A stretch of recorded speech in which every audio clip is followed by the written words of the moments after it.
It's a good question for us in regional Australia, Wayne, because we've made our level best efforts to get Labor candidates to come on the line and speak with us. Credit to Mark Braze in the seat of Barker in southeastern South Australia. He's come on, but in the Riverina, in Farrer, in Wannon, in Grey, Labor not forthcoming, putting their candidates forward. And that tells Labor voters, those inclined that way, that they're not really having a fair dinkum go in those seats, and they sense that, so they look at their options. Their options are, of course, independents that they can go to, but then you've got the likes of United Australia Party and also One Nation may be attractive to some of those voters, and of course the Greens for some that like to go out that way. Here on the Flow Morning Show, it's time for us to have a look at federal politics. The election campaign is going and is going to be gone pretty soon. Less than 2 weeks now to the election. And I have Rikki Lambert with me in the studio. Rikki, it seems that for the coalition to retain power, that they might need to win some seats where the so-called teal independents are rampaging for the vote. Well, that's a classic example is Warringah, Tony Abbott's former seat that was won by Zali Steggall. They'll want to bring that one back into the fold, otherwise they're negotiating with independents. But they're also staving off challenges from your teal independents in the like of Josh Frydenberg's seat of Kooyong in Melbourne, and also in Boothby, a strong campaign by Joe Dyer running there as an independent who's been outed as a bit of a teal independent as well. We may even have one in regional South Australia in the form of Liz Harberman running in Grey. All right, let's have a look at what Labor's biggest fear would be in it maintaining or being able to obtain government, I should say. And there were questions from Anthony Albanese, and in the leaders' debate, there was topical about whether or not he would seek to govern in his own right, and he would not look to take his policy towards any particular pressure group, that he was going to stand for the policies he's put up at the election because he wished to govern in his own right. Well, there's all these signals that parties will put out before elections. If you're a governing party, a Labor or a Liberal, you'll say, we will not negotiate with independents. But of course they will. I mean, Tony Abbott and Julia Gillard both said that before the election where there was a hung parliament, and Oakeshott, Wilkie and Windsor went with Gillard to form government, and Adam Bant as well from the Greens. So they say these things, and independents will say, well, we'll look at the policies I've run with before the election and I'll make a decision post-election. So people really have to drill into what the policies of the parties are when they're casting their vote.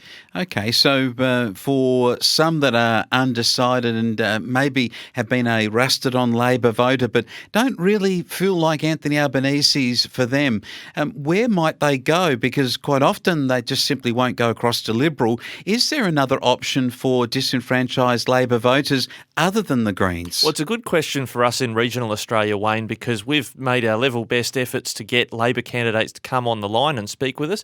Credit to Mark Braze in the seat of Barker in southeastern South Australia. He's come on, but in the Riverina, in Farrer, in Wannon, in Grey, Labor not forthcoming, putting their candidates forward. And that tells Labor voters, those inclined that way, that they're not really having a fair dinkum go in those seats, and they sense that, so they look at their options. Their options are, of course, independents that they can go to, but then you've got the likes of United Australia Party and also One Nation may be attractive to some of those voters, and of course the Greens for some that like to go out that way. And so are the coalition in regional seats then, if we go from Labor then over to regional Australia where the coalition holds a lot of those seats, is there a danger for votes to go to, say, the One Nation or the United Australia Party from coalition voters? Well, there's a red hot danger if you look at the state election in South Australia that occurred just on the 18th of March, where independents did very well in that election, and then you get those bleeding of votes to a One Nation or a United Australia, which more likely could see those votes trickle back to a strong independent,